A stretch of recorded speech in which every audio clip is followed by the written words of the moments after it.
e Pedro Ivo Almeida, eles contam pra gente como foi esse dia importante para a seleção brasileira.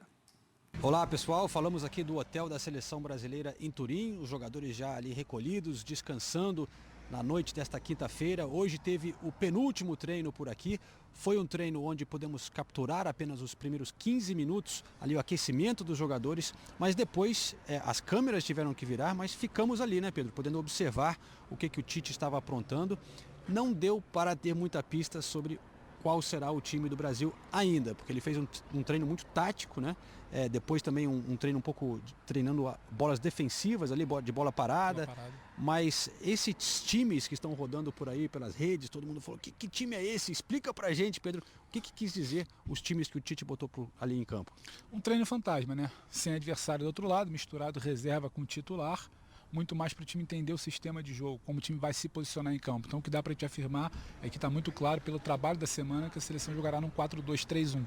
Pelo menos para a partida contra a Sérvia. Parece que o Tite vai dando umas peças aí, a gente vai tentando montar o quebra-cabeça, né? Paquetá o tempo inteiro treinando como segundo volante, o que nos leva a entender que não deve treinar exatamente, não deve jogar exatamente pelo menos no início da Copa aberto. Neymar centralizado, o homem central de uma linha de 3 ali num 4-2-3-1, e o Tite priorizando pontas de ofício. Vinícius e Martinelli de um lado, Antony e Rafinha do outro. Então, imagino que vai sair dessa ideia a formação principal. Os nomes escolhidos lá na frente, se vai ser Richarlison, Jesus, talvez a gente saiba um pouquinho mais para frente. O que dá para cravar também é que toda a movimentação dos últimos dias foi feita pensando, baseando o confronto contra a Sérvia. Marquinhos respondeu isso para a gente sobre se aquela impressão que a gente estava tendo ali de posicionamento, espelhando o ataque sérvio, como é que a gente poderia estar saindo ali para o confronto, a saída de bola, a saída mais rápida, a saída por dentro, se era exatamente contra a Sérvia, e ele nos respondeu o que o Tite vem fazendo por aqui. Em alguns momentos ele faz uma coisa mais geral, né? Em outros momentos ele faz coisa pontual, né? Para um jogo, especificamente nesse treinamento de ontem, eu acho que a gente já tem um padrão, já tem uma forma de se jogar, uma forma de defender, uma forma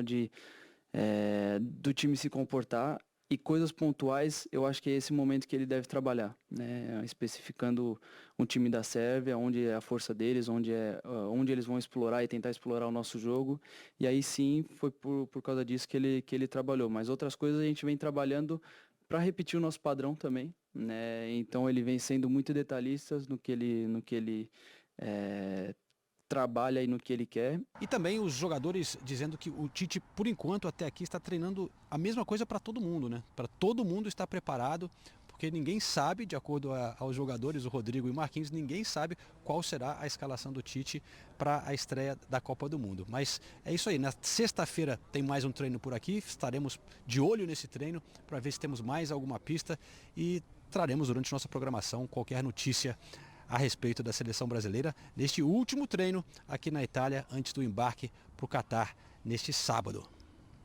É isso, estamos na pista e vamos atrás de todas as pistas. Já já o Elton Serra e o Antero Greco vão comentar sobre esse dia de treinos importante aí da seleção brasileira. Vimos o Marquinhos falando, ele fala agora sobre como chega o seu companheiro de PSG e de seleção, peça importantíssima da seleção brasileira, como chega o Neymar para a Copa.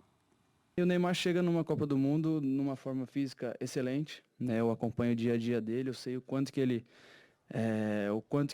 está focado nisso, o quanto que ele se preparou, tanta de coisa que ele abriu mão, né? Então, graças a Deus, tudo certo, ele chegou aqui bem, tá feliz, né? A gente vive um momento na seleção brasileira bom também, que isso pode ajudar muito. E ele não tem que levar peso nenhum total para ele tem um time junto com ele. Ele tem jogadores experientes aqui que ele pode se apoiar, né? E a gente vai dividir todos esses pesos com ele. E a molecada também vai estar aí, eles têm a responsabilidade deles também, né? Isso é um jogo de futebol, é um jogo de time, é um jogo coletivo e nada será 100% dele. Esse peso não será 100% dele. A entrevista bem interessante do Marquinhos, realmente está mais dividida a responsabilidade desses jogadores da seleção brasileira, né, Antero? E o Marquinhos conhece bem, tomara que seja tudo verdade, porque muitas vezes o Neymar foi cobrado por não se dedicar tanto quanto deveria, e parece que ele está mais centrado mesmo. Agora eu queria comentar com você, Antero, fica à vontade se quiser falar sobre o Neymar também, mas me chama a atenção essa posição claro, de Paquetá como segundo volante. O que dá a entender, Casemiro ao lado do Paquetá seria essa dupla de volantes, então, né? E a gente pode entender que Vinícius Júnior pode entrar jogando como titular. Você acha bacana isso, pelo menos para o jogo contra a Sérvia, Antero? Sim, eu tenho assim, a impressão, e até os nossos enviados passaram esse mesmo sentimento, de que o Tite tem o time dele. Ele sabe qual será o time da estreia. Claro, guardada a devida proporção para um eventual incidente, sei lá, vão fazer figa para que não aconteça nada. Mas ele tem o seu plano A e deve ter também o plano B. O que me anima antes de ver o Brasil entrar em campo é a tendência do Tite, desta vez, para um time mais leve. Tem alguns jogadores experimentados, veteranos, ele tem o seu núcleo duro, né, a dupla de zaga, o Casemiro, o Neymar, aqueles dos quais ele não abre mão, mas tem muitos jovens que podem exercer mais de uma função dentro de campo, são habilidosos, jogadores que chegam à frente. O Paquetá pode até ser no segundo volante, mas ele chega à frente. Isso eu acho bem interessante, uma mudança em relação a 2018. E o time ele tem, está ali, já sabe qual vai entrar. Essa questão de estudando os adversários, conhece todos os adversários que terá pela frente, e ele com seus colaboradores já fizeram uma projeção. Se ficarmos em primeiro é esse, se ficar em segundo é aquele, etc. Já tem um caminho programado, como é normal, comum em grandes seleções. Edu, declarações do Marquinhos. Claro, esse tipo de entrevista coletiva, estamos carecas de saber. O cara nunca vai ficar numa saia justa, é sempre para cima. No caso do Marquinhos, por conhecer tão bem até o dia a dia do Neymar, tem essa levantada de bola. Claro que muitas vezes fala-se um lugar comum, sem pensar. O Neymar abriu mão de muita coisa. O que é esse muita coisa que ele abriu mão? Ele joga bola. É um dos astros do futebol mundial. O que seria abrir mão de muita coisa? Foi aproveitar esse período para passear, para fazer publicidade, outra coisa? Nada, ué. Abriu mão. Ele está concentrado, está chegando em sua terceira Copa do Mundo. Pela idade e qualidade pode disputar até também a de 26, mas essa é aquela em que, em geral, marca o ponto alto da carreira de um grande jogador. A maturidade, entre os 28, 29, 30, 31. Eu diria que seria a grande chance dele, a grande Copa dele. E que bom, ele ainda continua a ser o astro, mas ele tem muitos jogadores importantes que podem ajudá-lo nessa missão. Como teve Romário em 94, como teve Garrincha em 62, como teve Pelé em 70, como teve o Ronaldo em 2002. Pode acontecer isso agora. Neymar ser o astro, mas com grandes jogadores em torno dele. É isso, que nem a gente também tem mais peças conosco aqui. Vamos com o Elton Serra. Antigamente, Elton, tinha o Jô Soares, grande humorista, fazia um quadro que era bota a ponta, Tele, bota a ponta. Hoje tá bem servido de ponta, né? De um lado tem Vinícius Júnior com o Gabriel Martinelli, do outro lado o Antony, o Rafinha. Temos opções, mudou muito o futebol, é claro, mas temos ali opções para explorar os lados do campo. E o Paquetá de volante.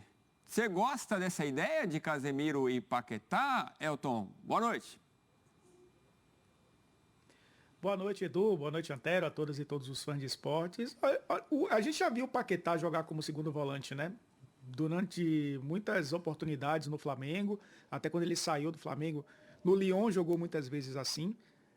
Eu acho que é um jogador que pode funcionar muito bem nessa função. Na seleção brasileira já fez essa função também. É claro que são testes do Tite, mas acho que eu fico ainda com a minha opinião. Claro, os colegas estão em Turim, estão acompanhando os treinamentos, trazendo também as alternativas, né, que o Tite tem experimentado nos treinamentos, mas ainda fica com a impressão de que ele vai colocar o Paquetá jogando aberto pelo lado, vai trazer o Fred para fazer a função de volante junto com o Casemiro, o Neymar por dentro, o Richarlison como referência e o Rafinha do outro lado, do lado direito. E aí, ao decorrer do jogo, isso pode mudar. Isso olhando para a Sérvia, porque a gente tem que olhar para o adversário também. A Sérvia joga num 3-5-2 e os dois alas, principalmente do lado esquerdo, que é o Kostic, é um atacante. Então é um jogador que marca menos. Então ele reforça o lado esquerdo, coloca o Paquetá para fechar o lado direito da defesa da equipe da Sérvia. E do outro lado ele vai ter um lateral de ofício, vai ter o Rafinha jogando nas costas do ala esquerdo da Sérvia o tempo inteiro. Talvez seja esse equilíbrio que tanto prega uma palavra que o Tite gosta muito, inclusive, esse equilíbrio da equipe na estreia para a Copa do Mundo. Para o decorrer da Copa, talvez essas mudanças, essas alternativas testadas, elas façam mais sentido. Mas para a estreia, Edu, imagino um Brasil não conservador, mas com o Paquetá jogando um pouco mais aberto, como em muitas oportunidades já fez aí com o Tite, nas eliminatórias e em amistosos também. Ainda sobre seleção brasileira, o presidente da CBF veio a público se manifestar sobre a declaração de um dirigente da entidade que falava sobre o futuro técnico da seleção depois da Copa, falava de Dorival Júnior. E está aí a nota oficial. O presidente Edinaldo Rodrigues informa que jamais tratou com qualquer dirigente o futuro comando técnico da seleção após a Copa. Qualquer notícia em contrário é mentira. Esta questão só será tratada em janeiro. Ainda sobre o Mundial.